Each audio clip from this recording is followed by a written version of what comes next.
Welcome to Record, Mix and Release, a YouTube series which takes you through the process of recording a song from beginning to end in your home studio and releasing it to the world. And in this episode, we'll be doing some more mixing with automation.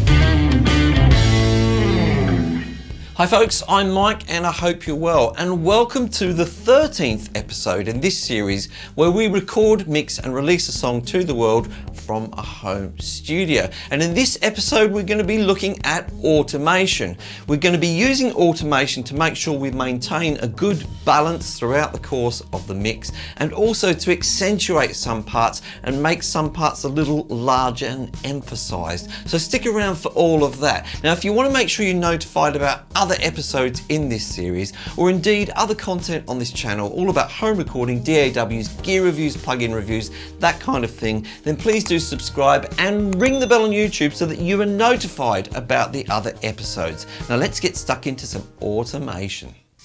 So I'm going to give you 3 things that I want you to do in preparation before you start on the automation at this stage. The first thing I want you to do is just go away from this song, have a break, get your ears listening to something different. If you're under the pump like me, like I've got a deadline for this, try and take a couple of hours, have lunch, listen to some different music. But ideally, I would say at least one night's or one day's break away from the song is good, and even longer than that if you can, because you will have become very, very familiar with particular aspects of it, and you're not really listening to it quite objectively when you've been completing the previous stage, which is sort of mixing in detail. Now the next thing I suggest you do is go back to the chorus first, where we did our static mix. So if you remember, we did the static mix on the last chorus because that's where most instruments are, and we just wanted to kind of balance everything out. But we've worked on some details since then, and it's possible that things may have got a little bit out of whack. Probably not too far, hopefully, but they may have just gone a little bit out of balance. You might want to just readdress that balance again. I've already done it here, and I've found that I just had to make some very, very minor tweaks, a couple of decibels here and there on things, nothing too major. Now, the third thing I want you to do then is just sit back, have something open on your phone, like some kind of notepad, something you can type in, or a piece of paper, and then sit back and listen to the whole song from beginning to end. Your first listen to this is probably the most important. You're going to pick up 2 or 3 major things that really stick out for you, like, that's too loud there, that needs to be more quiet there, whatever it is that stands out to you for your particular song. And then I would go through perhaps another 2 to 3 times and just listen to some slightly less obvious things. Have a list to work through. It's much better to do it that way than just kind of start with number 1, listen to that, adjust that, and then kind of listen out for other things. You can end up going on forever and ever like that, automating just tiny little things which probably don't need it, to be quite honest with you. So I'm not suggesting to you that you should have any number of types of automation. It may be that when you listen you go, hey, nothing really needs to be automated, everything's just fine. It may be that you have 20, 30 things on your list that need to be automated. So I've got a list of 6 things that I'm going to be working through, and the first thing that I noticed is that the guitar was too quiet at the beginning, just when it's the vocal and the guitar. So I'm going to start off by raising the guitar up at the beginning of the song. So I'm going to do my automation in a few different ways during this tutorial. It kind of depends on the situation and just depends on your sort of preferred way of doing things as well. With this guitar, it's fairly simple. I know that it's going to be at a certain level from the first chorus onwards, and I pretty much like that level. I just thought in the first 2 verses it was a little too quiet, so I just want to push it up a little bit for those 2 verses. So there's only really one movement in this whole automation, and it starts before at the beginning of the song all the way through to the first chorus. Now it happens to be at unity gain at the moment, this guitar. It's at 0 on the fader, so that makes things nice and easy for me. I'm going to go to the guitar lane here, and in this selection here I'm going to automation, and I'm going to volume so that I can see the volume automation for this track. Now, it's going to be different depending on what DAW you're using, but they're all kind of similar in this way. There's normally a view that you'll get like this where you can go in and adjust the automation. So I'm just going to go to the beginning of that first chorus and pop a little sort of node in there just to set that up so that it's definitely going to 0 dB at that point. And then I'm just going to go through, actually before I go through, I'm going to disable the automation reading on this. And I'm just going to play the song from the point where there is a vocal. I'm just going to find out what kind of level I want it to be at. So I'll just push the fader up and see where I like it. I met an old man by the sea.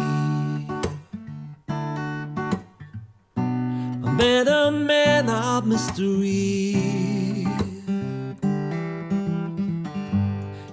Okay, I like it just there. Just a little tip. Sometimes what I like to do, and you may have noticed there, is when I'm pushing faders around, I like to shut my eyes so that I'm just listening to the sound, and I'm not being distracted by, whatever the visuals are, because sometimes you can go, oh my goodness, I've pushed it up 6 decibels. Oh, is that too much? And the numbers themselves will confuse us. So just use your ears, and the best way to do that is just to shut down the visual stimuli, not quite sure of the words there.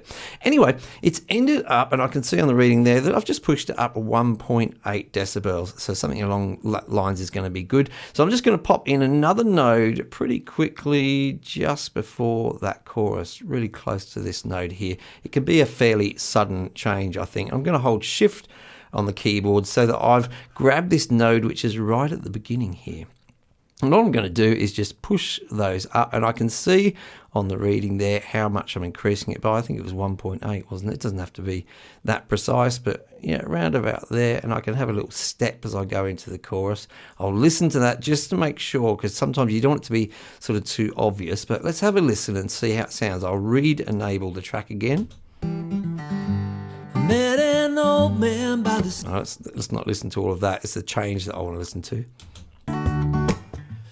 He was laughing as he said to me,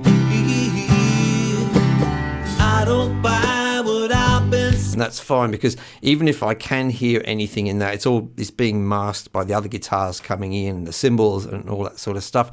So that's it for the automation on that guitar for the beginning of the song. I'll just have another quick listen and make sure where the vocals are that it's sitting nicely. I met an old man by the sea.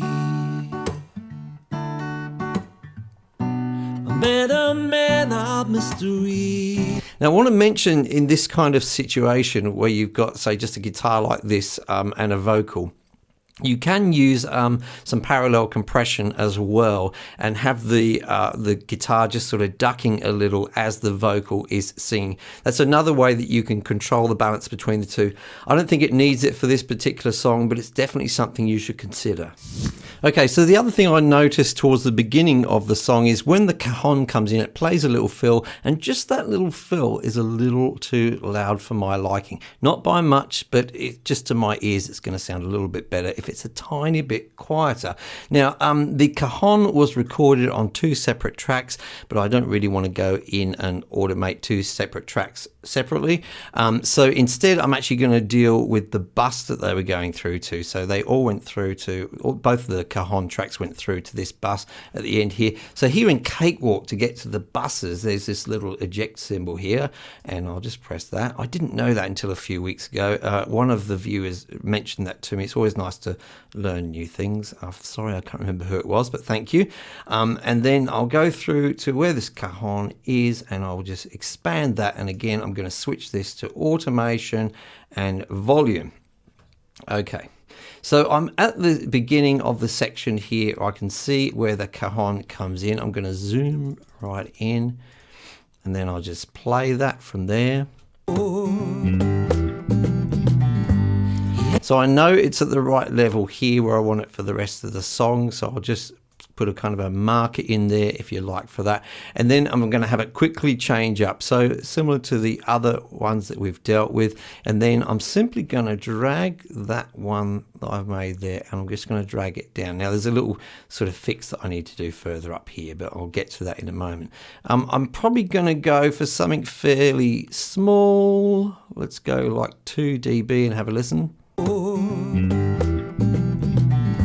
He had no shoes. Yeah, that's fine. Got it right first time. I haven't rehearsed, honestly. So that's fixed that one. That's how surgical you can get sometimes. And I'll just go at the beginning and I'll just get rid of that node there so that we're starting off that level. And just for that moment, it's a little bit quieter, then jumps up. So there's a little section around about verse 4 where the organ sort of really sticks out or needs to stick out more than it has previously, because it actually comes in a kind of a subdued role in the previous chorus, and it's kind of sitting there in the verses. But there's a couple of places where it becomes like a feature instrument in verse 4 in between the vocal parts. And I found that it was there. I can definitely hear it because it's fairly exposed, but it wasn't quite poking its head up quite enough in that section. So it's really for about 3/4 of verse 4 where I just wanted to lift it up a little bit. So again, we're just going to do some very simple but surgical moves in here. So I'm going to my organ track here. Again, I'm moving to automation and volume.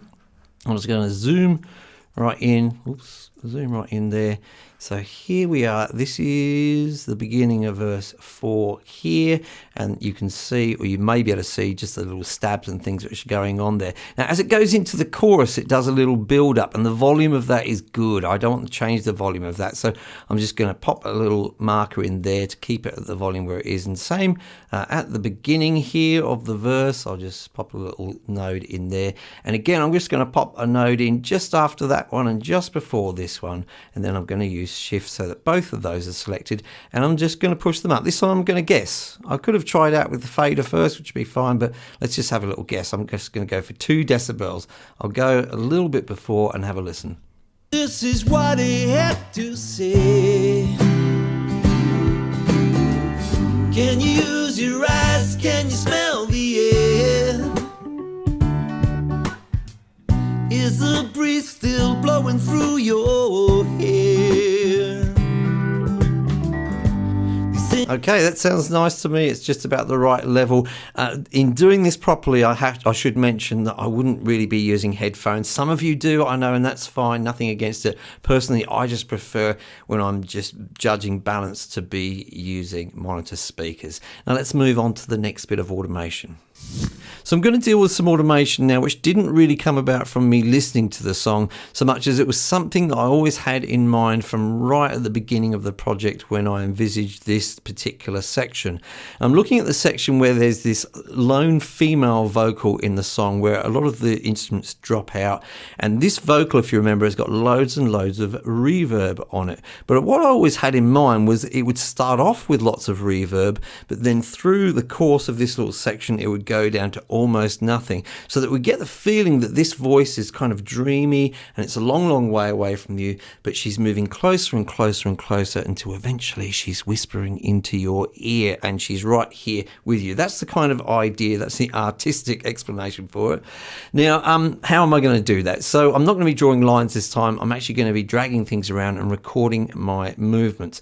So just to have a look at the setup, we have the female vocal on this channel here, and I'm sending it via a send here through to this bus where I have the actual plug-in up there somewhere. Yep, there's the Lex Hall plug-in there, which I'm using to get my reverb. Now, commonly what I would do to automate this is just adjust the auxiliary send there, so the send which goes through to that bus. That's really useful because often the actual reverb would be being shared by a number of different parts, not just one part. So if you just want to affect the amount of reverb on that particular part, then I would use the send. But in this case, it's only being used by this particular part, so I know I won't be affecting anything else.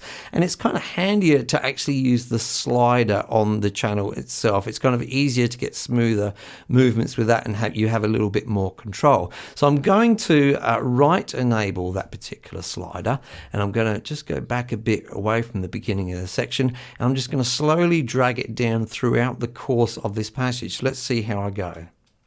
Killed by what you bore. Slow down, you know. Slow down, you're home.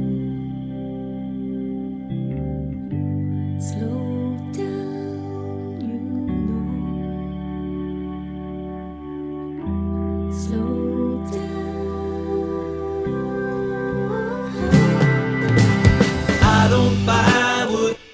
Okay, that's just the kind of thing I wanted, so I can disable that right enabling there and just have it on read, and let's see what happens. Killed by what you bore.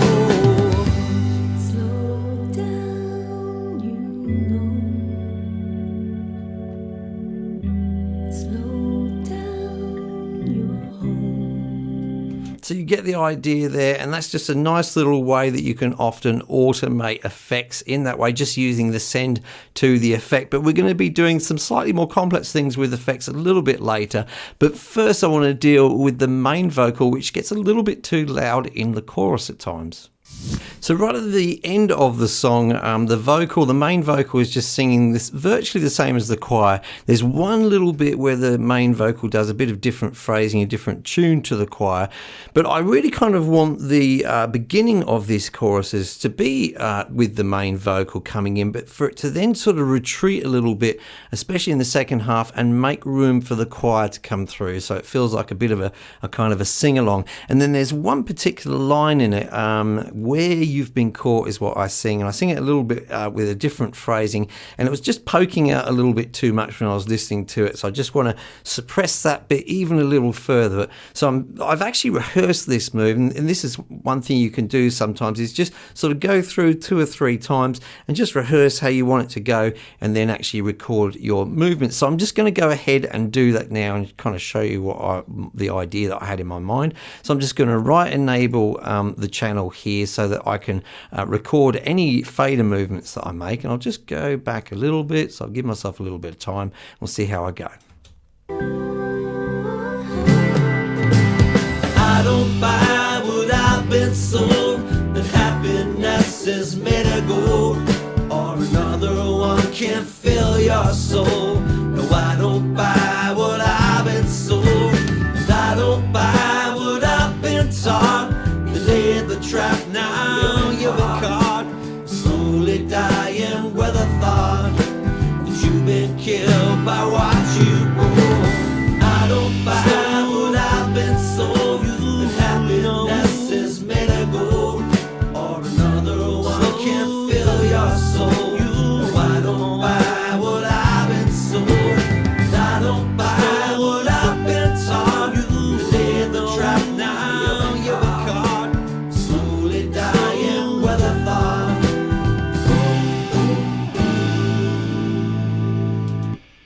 So you can see a gradual sort of retreat of the main vocal there. That's the kind of effect I wanted to get, and it just kind of exposes the choir a little bit more there, and I really kind of like that. Now I may go ahead and also do a little bit of automation on that choir just to have it actually raise itself up a little bit more, and I just use the same kind of methodology for that.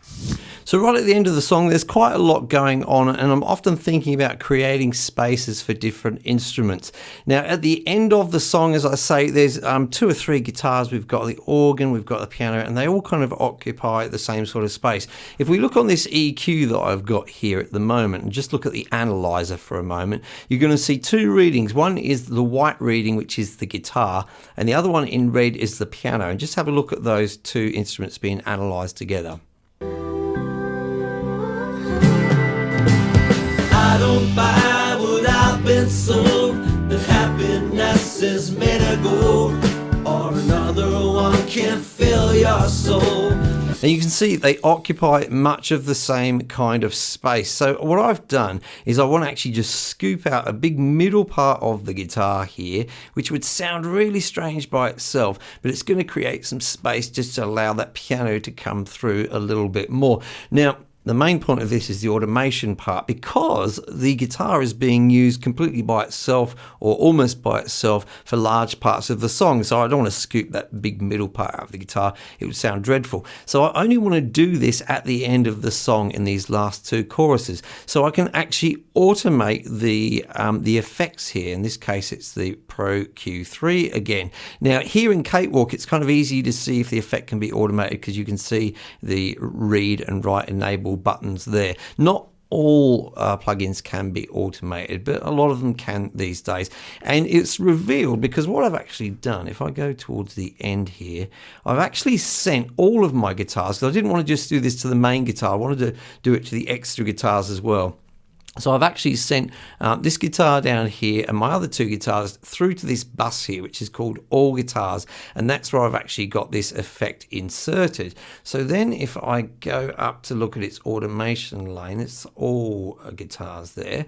If I look at the options here under automation, you can see that under Fab Filter Pro Q3, there's loads and loads and loads of options. There's so many things that you can automate on there. So if you wanted to, you could get really sort of little granular control over this by drawing lines to your heart's content. That's all a bit too complicated for me, because basically I just want it to be on for this part of the song and off for the rest of the song. So I've got it in the off position at the moment. This node here is disabled, and what I'm going to do, it's as simple as this, just to demonstrate to you how this works. I'm not going to do the whole section because it's too long, but all you need to do is right enable this, and it's actually going to record anything that you do. You could drag things around, you could switch things off and on. I'm just going to demonstrate this to you by switching it on and then dragging it around a little bit so you can see how it works. So I'll just play the song and it would be switched on now. There it is. I don't buy what I've been Let's increase it. That happiness is made of gold, or another one. Okay, so you saw me do a couple of movements there, one where I switched it on, the other where I dragged it around. So now let's just turn the right enabling off as I have done there and just have it read enabled and just watch this being automated. I don't buy what I've been sold, that happiness is made of gold, or another one. So you get the idea there. So you can actually do some really, really complex automations at times.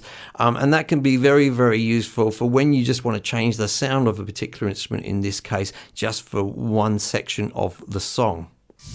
So that's broadly it for the automation for the moment. I would probably go away and have another break and then come back and have another listen and see if there's anything else that stands out for me. The one thing I will mention here is that I would normally do quite a lot more automation to the vocals. Vocals are a very dynamic instrument, if you like. There's a lot of difference between the loud and the soft parts, and you can suddenly find they get buried underneath other instruments and things like that, and automation can really help for that. It just so happens with this particular song that I've felt that they've sat on top quite nicely, and I haven't had to do much apart from those couple of tweaks that I did in the last chorus. And that's another thing. Don't feel like you have to do anything. Don't feel like you have to do compression, or you have to do automation. Do it if you think it needs it. And at this moment in time for me, I think I'm probably at an end for this stage. But as I say, I'm going to go away, freshen up my ears and come back and have another listen. Another good thing to do at this stage is to play it to other people as well. And I think it's especially useful if those people are not very knowledgeable about mixing and recording and that kind of thing. And they're just going to give you opinions like, oh, I can't quite hear the words, or oh, those drums sound really loud, it's sort of banging, you know, whatever they're going to say to you. And their first impressions are going to be really, really important, I think. But just remember to treat opinions with care, and you've got to decide ultimately how you want your track to sound. Also, what you want to do at this stage is be listening to it on different systems, different speakers. At least listen to it on your monitors, some very, very average home stereo speakers, and some headphones as well. And probably earbuds is another good thing. The earbuds which come with your phone is another good way to listen to it. Now, it's not the last of the automation that we'll be doing, because we'll actually be doing some automation in the mastering stage, which is going to come up next. But before we do get into mastering, I would say make sure you're at least reasonably happy with your mix before you move on to the next stage. And I'll see you in the next stage. Thank you so much for watching this episode in the series. In the next episode, we'll be mastering and exporting our song for release. Now, if you liked this video, then you can show your appreciation by hitting the like button. It really does help me out. If you haven't done so already, please subscribe and ring the bell on YouTube so that you're notified about other episodes and content from this channel. And I'll see you in the next video.